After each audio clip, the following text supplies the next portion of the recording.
Good morning tenth class बेटे। आज हम इस सेशन के अंदर क्या करेंगे, हमारा जो इकोनॉमी का चैप्टर चल रहा है इंडियन इकोनॉमिक डेवलपमेंट का बेटे, उसके अंदर हम लोग आज फॉरेन ट्रेड के बारे में पढ़ेंगे और डेमोग्राफिक प्रोफाइल के बारे में पढ़ेंगे। तो देखो बेटे, India had acquired eminence in the area of foreign trade. अगर हम लोग विदेशी व्यापार की बात करते हैं ना बेटे, तो भारत को विदेशी व्यापार के अंदर बहुत ज़्यादा उपलब्धि, बहुत ज़्यादा अचीवमेंट मिली। लेकिन बेटे, जैसे हमारी इकोनॉमी के अंदर ब्रिटिशर्स आए, उन्होंने हमारी इस अचीवमेंट को पूरी तरह से र्यूंड कर दिया, तबाह कर दिया। तो बेटे इसी कारण बेटे, क्यों इसका, जैसे ही ब्रिटिशर्स हमारी इंडियन इकोनॉमी के अंदर आए बेटे, ठीक है ना, उन्होंने क्या किया, धीरे धीरे इंडियन इकोनॉमी को एक्सप्लॉइट करना शुरू कर दिया। तो बेटे इंडिया को उन्होंने किस में कन्वर्ट कर दिया, इंडिया को उन्होंने किस में कन्वर्ट किया, net exporter of primary product. Primary product कौन से होते हैं बेटे, which are related to agriculture. Agriculture से रिलेटेड जितने भी प्रोडक्ट्स हैं बेटे, वो प्राइमरी प्रोडक्ट्स हैं, ठीक है। उनका तो नेट एक्सपोर्टर बना दिया और इम्पोर्टर बना दिया फिनिश्ड गुड्स का, और धीरे धीरे इंडिया की जो अचीवमेंट है उसको ख़त्म कर दिया। अब हम पढ़ेंगे foreign trade under the British rule. First point है बच्चों यहाँ पर, net exporter of primary product. देखो बेटे, ब्रिटिशर्स ने क्या किया, ब्रिटिशर्स को अपनी इंडस्ट्री के लिए, ब्रिटेन में जो उन्होंने इंडस्ट्रियल रेवोल्यूशन हुआ, उसके लिए बेटे इंडस्ट्रियल सेक्टर में रॉ मटेरियल की ज़रूरत थी। तो उन्होंने क्या किया बेटे, वहाँ से रॉ मटेरियल कैप्चर किया इंडिया से, इंडिया को क्या कर दिया, नेट एक्सपोर्टर बना दिया। किसका, प्राइमरी प्रोडक्ट्स का। Primary products which are related to agriculture such like रोसेट, कॉटन, जूट और शुगर, ठीक है बेटे। तो यहाँ पर बेटे वो प्राइमरी प्रोडक्ट्स वो इंडिया क्या करने लग गया, एक्सपोर्ट करने लग गया और नेट इंपोर्टर बना दिया। और वहाँ से बेटे जो इंडस्ट्रियल सेक्टर के अंदर माल तैयार होता था, उसने उसको इंपोर्ट करना शुरू कर दिया। तो बेटे नो डाउट बेटे, जो वुलन क्लोथ से, कॉटन क्लोथ से बेटा, ठीक है ना, आइवरी वर्क का जो सामान था बेटे, ठीक है, कॉटन क्लोथ हो गए, वो हम सब क्या करने लगे, इंपोर्ट करने लग गए। तो जो कॉम्पोजिशन थी ना कि एक्सपोर्ट क्या, क्योंकि देखो बेटे कॉम्पोजिशन क्या होता है एक ट्रेड का, उसकी एक्सपोर्ट की टर्म्स क्या है, उसकी इंपोर्ट की टर्म्स क्या है। तो जो ये कॉम्पोजिशन है बेटे कि हम लोग हमारे ही देश में बनाई गई रॉ मटेरियल, जो उत्पादित की गई रॉ मटेरियल है बेटे, उसको हम लोग दूसरे देश में भेज रहे हैं, ठीक है ना, और वहाँ से तैयार माल हम अपने देश में मंगा रहे हैं। तो ये चीज़ें क्या शो करती हैं, this also shows backwardness of our Indian economy. ये चीज़ें क्या शो करती हैं, backwardness of our Indian economy. Second point है बच्चों, मोनोपोली कंट्रोल। मोनोपोली क्या होता है बच्चों, एकाधिकार। फॉरेन ट्रेड पर एकाधिकार केवल किसका हो गया, ब्रिटिश गवर्नमेंट के आने से पूरे विदेशी व्यापार पर अधिकार, यानी कि मोर देन 50%, यहाँ मैंने लिखा भी है मोर देन 50% जो बिजनेस था बेटे, फॉरेन ट्रेड था, दैट वाज रिस्ट्रिक्टेड, पूरी तरह से प्रतिबंधित था कि 50% से ज़्यादा विदेशी व्यापार किसके साथ होता था बेटे, ब्रिटेन के साथ होता था, ठीक है ना, क्योंकि बेटा सारा का सारा रॉ मटेरियल वो यहाँ से कैप्चर करते थे और बनाया गया सामान क्या करते थे, इंडियन इकोनॉमी के अंदर बेचते थे। तो इसलिए बेटा 50% से ज़्यादा जो विदेशी व्यापार था वो केवल किसके साथ था, ब्रिटेन के साथ था। तो इसका मतलब इंडिया के विदेशी व्यापार पर ब्रिटिशर्स का कब्जा हो गया था, मोनोपोली कंट्रोल हो गया। थर्ड दे रखा है बेटे सरप्लस ट्रेड। सरप्लस कब होता है बेटे, देखो हमारी इकोनॉमी के अंदर सरप्लस जब होता है when our exports are greater than import. तो हम लोग एक्सपोर्ट कर रहे थे प्राइमरी प्रोडक्ट्स को, ठीक है ना, क्योंकि वहाँ पर इंडस्ट्रियल सेक्टर को रॉ मटेरियल की जरूरत थी, हम प्राइमरी प्रोडक्ट्स को एक्सपोर्ट कर रहे थे और बदले में हम लोग क्या इंपोर्ट कर रहे थे, फिनिश्ड गुड्स को। But our export was always greater than the import. तो इसलिए क्या बचता था, हमारा जो सरप्लस ट्रेड यानी कि बिजनेस से, व्यापार से क्या बचता था, अधिक क्या बचता था, कब बचेगा, when our export are greater than import. क्योंकि जो हमारे एक्सपोर्ट थे बेटा प्राइमरी प्रोडक्ट्स के वो तो बहुत ज़्यादा थे, बट इम्पोर्ट क्या थे, काफ़ी कम थे। तो बेटे उस कंडीशन में जो सरप्लस ट्रेड बचता था that was not utilised for the development of economy. तो क्या करती थी ब्रिटिशर, इसका ब्रिटिशर्स दो तरह से यूज करती थी। वो यूजेस कौन से हैं, एक तो अपने एडमिनिस्ट्रेशन एक्सपेंसेस के लिए, एडमिनिस्ट्रेशन एक्सपेंसेस, और दूसरा बेटे गवर्नमेंट यूज करती थी। इन सब का basically war fought bye them, जो वो अपनी बाउंड्रीज को बढ़ाने के लिए लड़ाइयाँ लड़ते थे, युद्ध करते थे, ठीक है ना, उस पर सारा का सारा खर्चा क्या कर देती थी, जो भी हमारा बेसिकली फॉरेन ट्रेड से सरप्लस बचता था, अधिक क्या बचता था, उसका यूज़ वो दो तरह से करते थे। पहला यूज़ क्या है बच्चों, एडमिनिस्ट्रेशन एक्सपेंसेस, यानी कि इंडियन इकोनॉमी को कंट्रोल करने के लिए जो भी प्रशासन से संबंधित खर्चे होते थे वो करती थी। दूसरा बेटे क्या था, वॉर फॉट बाय देम, जो युद्ध लड़ते थे बेटा, उसमें भी हमारी जो इंडियन वेल्थ थी उसको खत्म कर रहे थे। तो बेटे नो डाउट हमारे जो एडमिनिस्ट्रेशन एक्सपेंसेस हैं और हमारे जो उन्होंने बेसिकली हमारे इंडियन इकोनॉमी के अंदर जो ब्रिटिशर्स ने क्या किए, एडमिनिस्ट्रेशन एक्सपेंसेस किए, युद्ध लड़े अपनी बाउंड्रीज को बढ़ाने के लिए। इसके कारण बेटे that is also consequences due to huge drain of India's wealth, हमारी जो वेल्थ थी बेटे उसको बहाकर वो ब्रिटेन के अंदर ले गए।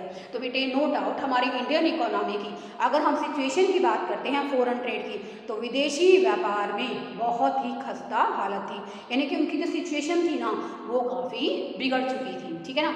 सेकेंड पॉइंट पढ़ते हैं बेटे हम लोग इसमें, demographic profile during the British rule.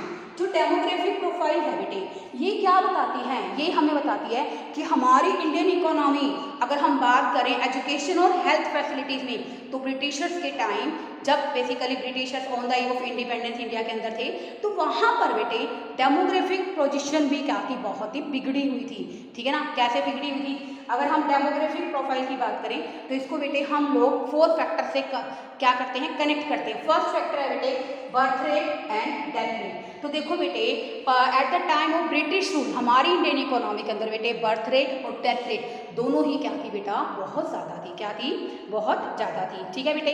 तो एक इकोनॉमी के अंदर बर्थ रेट और डेथ रेट दोनों का ज़्यादा होना क्या शो करता है, मैसिव पॉवर्टी को शो करता है कि इंडियन बेसिकली क्या थे, पुअर थे और ना उनके पास फैसिलिटीज़ को लेने के लिए फाइनेंस था, पैसा था, और ना ही उनको अवेयरनेस थी। तो ये सब चीज़ें क्या शो करती है, बैकवर्डनेस ऑफ इंडियन इकोनॉमी। तो देखो बेटे birth rate on the year of independence कितनी थी, 48 पर 1000 और डेथ रेट कितनी थी बच्चों, 40 पर 1000, यानी कि बर्थ रेट और डेथ रेट दोनों ही क्या थी बेटे, बहुत ज़्यादा थी। ये हमारी बेसिकली इकोनॉमी के अंदर मैसिव पॉवर्टी को भी शो करती है, लैक ऑफ हेल्थ फैसिलिटीज़ को भी शो करती है।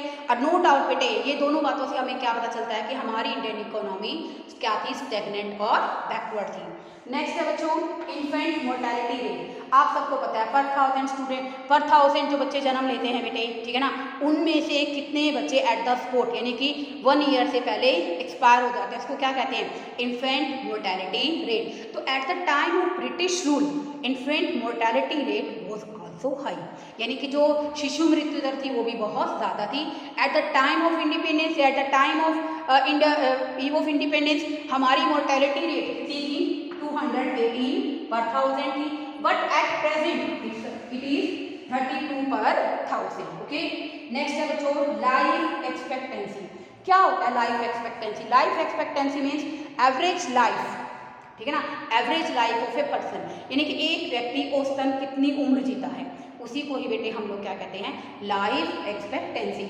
On the eve of independence life expectancy was just 32 years. कितनी थी, 32 ईयर्स। और अगर हम एट प्रेजेंट की बात करें इट इज 69.4 ईयर्स। तो इसका मतलब क्या है कि उस समय लोगों के पास ना तो हेल्थ फैसिलिटीज़ थी और ना ही लोगों के पास रिसोर्सेज थे कि वो हेल्थ फैसिलिटीज़ को अवेल कर सके। और ब्रिटिश गवर्नमेंट ने भी हेल्थ फैसिलिटीज़ को इम्प्रूव करने के लिए इकोनॉमी में कोई इम्प्रूवमेंट नहीं की। लास्ट हम लोग बात करते हैं बच्चों लिटरेसी रेट। लिटरेसी रेट क्या होता है, साक्षरता दर, यानी कि the person who can read and write. देखो बेटे there is a difference between literate person और एजुकेटेड पर्सन। लिटरेट पर्सन कौन सा व्यक्ति है बेटे, बेसिकली जो पढ़ लिख सकता है, ठीक है ना, बस सिर्फ स्कूल नहीं गया है, उसको सिर्फ क्या आता है, पढ़ना और लिखना आता है, दैट इज लिटरेट पर्सन, ठीक है ना। और एक होता है एजुकेटेड, एक डिग्री होल्डर, जिसके पास डिग्री है वो स्कूल गया है, तो बेटे वो क्या होता है, एजुकेटेड। ओके। तो बेटे यहाँ पर जो लिटरेसी रेट थी वो बहुत ज़्यादा पुअर थी, बहुत ज़्यादा कम थी। It was just 16%। कितनी थी टोटल, 16% थी। And it is still worse when we compare with the male to female। अगर हम लोग महिलाओं और पुरुषों के अंदर कंपैरिजन करते हैं तो वहाँ पर महिलाओं के अंदर साक्षरता दर और भी कम थी, it was just 7%। And this also shows the gender bias for the providing opportunity of education, कि शिक्षा के अवसरों में लिंग भेद किया जाता था, कि महिलाओं को एट दैट टाइम एजुकेशन की अपॉर्चुनिटीज अवेलेबल नहीं थी, और जबकि पुरुषों का परसेंटेज कितना था, 9% था। तो ये सब बातें क्या बताती हैं बेटे, इन सब फीचर से हमें पता चलता है कि हमारी इंडियन इकोनॉमी कितनी ज़्यादा बैकवर्ड इकोनॉमी थी।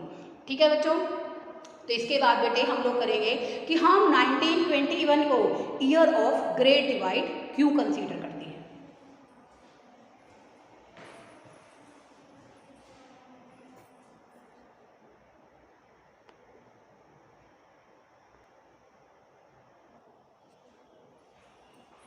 तो बेटे अब हम पढ़ेंगे डेमोग्राफिक ट्रांजिशन के बारे में। ठीक है बच्चों, तो देखो बेटे वहाँ पर हमने देखा कि हमारी इकोनॉमी के अंदर डेमोग्राफिक प्रोफाइल के अंदर बर्थ रेट, डेथ रेट के बारे में देखा कि बर्थ रेट और डेथ रेट दोनों ही बहुत ज़्यादा थी। ठीक है बेटे, लिटरेसी रेट बहुत ज़्यादा कम थी, पढ़े लिखे लोगों की संख्या काफ़ी कम थी, इन्फेंट मोर्टेलिटी रेट बहुत ज़्यादा थी, और फोर्थ पॉइंट हमने उसके अंदर देखा कि लाइफ एक्सपेक्टेंसी भी बहुत कम थी।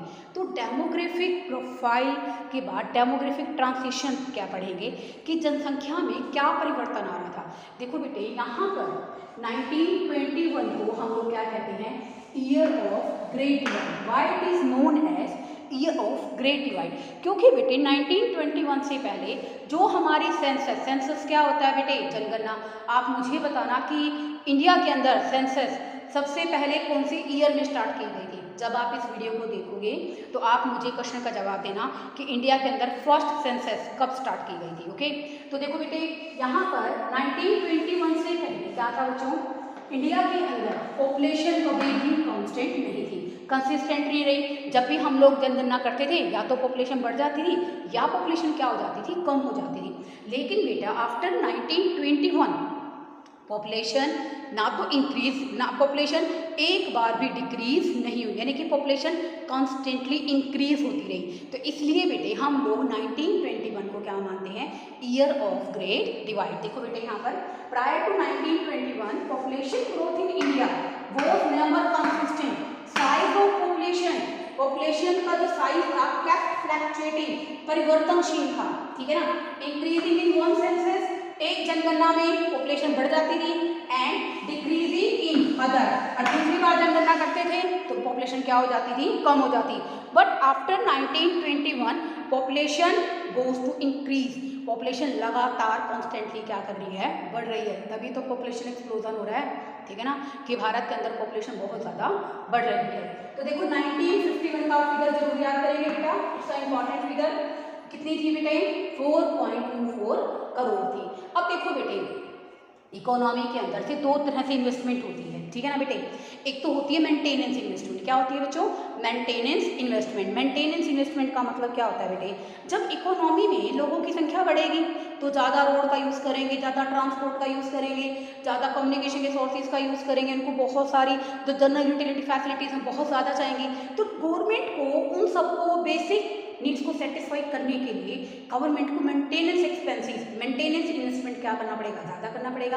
अब जब गवर्नमेंट को पॉपुलेशन को बेसिक नीड्स को सेटिस्फाई कराने के लिए मेंटेनेंस इन्वेस्टमेंट ज़्यादा करना पड़ेगा, तो गवर्नमेंट के पास जो ग्रोथ ओरिएंटेड इन्वेस्टमेंट है, इकोनॉमी के डेवलपमेंट करने के लिए जो इन्वेस्टमेंट है वो क्या हो जाएगी, ऑब्वियसली कम हो जाएगी। अगर इकोनॉमी में जैसे देखो बेटे मैंने सर्कल के थ्रू उसको समझाने की कोशिश की है, अगर पॉपुलेशन बढ़ेगी तो हमारी मेंटेनेंस इन्वेस्टमेंट क्या है, बढ़ेगी। जैसे मैंने बताया जनरल जो फैसिलिटीज होती हैं वो प्रोवाइड कराएगी। तो ग्रोथ ओरिएंटेड इन्वेस्टमेंट जो कि इकोनॉमी की डेवलपमेंट के लिए क्या होती हैं, जरूरी है, वो क्या हो जाएंगी, अल्टीमेटली कम हो जाएंगी। तो नो डाउट इसका रिजल्ट क्या निकलेगा कि हमारी इकोनॉमी बैकवर्ड और स्टैग्नेंट हो जाएगी। तो बेटे इट्स अ बिटर ट्रूथ कि हमारी इंडियन इकोनॉमी के अंदर पॉपुलेशन इतनी रैपिड स्पीड से बढ़ रही है तो कभी ना कभी ऐसा लगता है कि पॉपुलेशन एक्सप्लोजन हो जाएगा। तो बेटे 1921 को ईयर ऑफ ग्रेट डिवाइड इसलिए कहते हैं क्योंकि इसके बाद से पॉपुलेशन एक बार भी कम नहीं, कॉन्स्टेंटली इंक्रीज हो रही है। ठीक है बेटे, अब हमारा जो नेक्स्ट टॉपिक है that is occupational structure. Occupational structure क्या होता है, व्यवसायिक ढांचा, यानी कि हमारे जो लोग वर्किंग हैं, देखो बेटे दो तरह के लोग होते हैं, एक तो होते हैं एक काम करना चाहते हैं, एक काम नहीं करना चाहते। हम वर्किंग पॉपुलेशन में उन लोगों को लेते हैं जो एट प्रेजेंट काम कर रहे हैं। ठीक है बेटे, तो यहाँ पर हमारे वर्किंग पॉपुलेशन के कितने लोग प्राइमरी सेक्टर में लगे हुए हैं, कितने लोग सेकेंडरी सेक्टर में लगे हुए हैं और कितने लोग टर्शियरी सेक्टर में लगे हुए हैं, इसी को ही हम लोग क्या कहते हैं, ऑक्यूपेशनल स्ट्रक्चर। क्या कहते हैं बच्चों इसको, ऑक्यूपेशनल स्ट्रक्चर। देखो बेटे, occupational structure means distribution of working population, काम करने वाले लोगों का डिस्ट्रीब्यूशन देखना है कि प्राइमरी सेक्टर में कितने लोग काम कर रहे हैं, सेकेंडरी में कितने और टर्शियरी में कितने। This is known as occupational structure. अब on the eve of independence हमारी इकोनॉमी के अंदर ऑक्यूपेशनल स्ट्रक्चर की सिचुएशन कैसी थी। फर्स्ट बेटे, agriculture the principal source of occupation. देखो बेटे, एग्रीकल्चर से ज़्यादा लोगों को रोजगार मिलता था, यानी कि रोजगार का मुख्य स्रोत कौन सा था on the eve of independence. अब 72.7% people in India engaged in agriculture and in advance countries, जो बेसिकली बेटा तरक्की कर रहे हैं, डेवलप कंट्री है, वहाँ पर बेटे एग्रीकल्चर पर डिपेंडेंट लोगों का परसेंटेज क्या था, काफ़ी कम था। अगर हम बात करें एडवांस कंट्री में, इंग्लैंड की, अमेरिका की, इट वॉज जस्ट 2%। जर्मनी की बात करते हैं, इट वॉज जस्ट 4%। तो ये बातें क्या शो करती हैं, जब एक कंट्री के अंदर ज़्यादा से ज़्यादा, यानी कि इंडिया के अंदर कितने हैं, 72.7% लोग क्या हैं, एग्रीकल्चर से रिलेटेड हैं, ठीक है ना। तो percentage of population dependent on agriculture was much high, बहुत ज़्यादा था comparable to the advance countries. जैसे मैंने आपको बताया कि यूके के अंदर, इसको यूएसए के अंदर और इंग्लैंड के अंदर जस्ट 2% और जर्मनी के अंदर कितना था, 4%। तो ये कैरेक्टरिस्टिक्स क्या शो करती है, this establish backwardness of Indian economy on the eve of independence. ये हमें क्या बताती है कि हमारी Indian economy on the eve of independence क्या थी, पूरी तरह से अनस्टेबल थी, बैकवर्ड थी। सेकेंड है बच्चों हमारा industry and insignificant source of occupation, यानी कि रोजगार का स्रोत तो है बट कम महत्वपूर्ण है, किसके कंपैरेटिवली, एग्रीकल्चर के कंपैरेटिवली। अगर हम बात करें बेटा on the eve of independence barely 9.0% people are engaged in industrial sector, यानी कि 9%, it was just 9% people are engaged. Working population का जस्ट 9% पीपल कहाँ इंक्लूड है बेटे, इंडस्ट्रियल सेक्टर में। इंडस्ट्रियल सेक्टर में माइनिंग सेक्टर है, मैन्युफैक्चरिंग सेक्टर है। तो यानी कि अगर हम बात करें तो वहाँ पर इंडस्ट्रियल सेक्टर में जो परसेंटेज है कितना ज़्यादा कम है। आप सबको पता है बेटे, एक देश की जो डेवलपमेंट है वो बेसिकली इंडस्ट्रियल सेक्टर पर भी इंडस्ट्रियल सेक्टर की डेवलपमेंट पर डिपेंड करती है। लेकिन इंडस्ट्रियल सेक्टर तो डेवलप ही नहीं हो रहा, क्योंकि वहाँ पर वर्किंग पॉपुलेशन के कितने लोग लगे हुए हैं, जस्ट 9%, ठीक है बच्चों।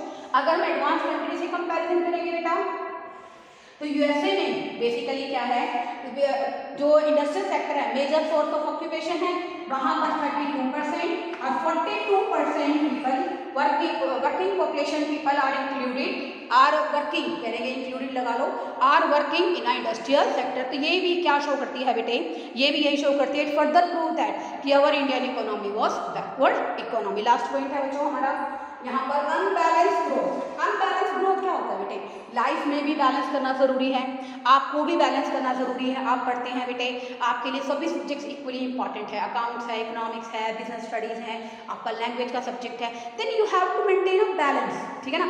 आपको क्या ज़रूरत है, बैलेंस करने की ज़रूरत है। तो हमने देखा बेटे कि हमारी इकोनॉमी के अंदर जो डेवलपमेंट है, ठीक है ना, डेवलपमेंट के पॉइंट ऑफ व्यू से देखें, डिपेंडेंस के पॉइंट ऑफ व्यू से देखें, तो केवल और केवल एग्रीकल्चर सेक्टर पर ही लोग डिपेंड है, ठीक है ना। यानी कि 9% लोग इंडस्ट्रियल सेक्टर में, और टर्शियरी सेक्टर का परसेंटेज भी क्या है on the eve of independence काफी कम है। तो growth is set to be balance.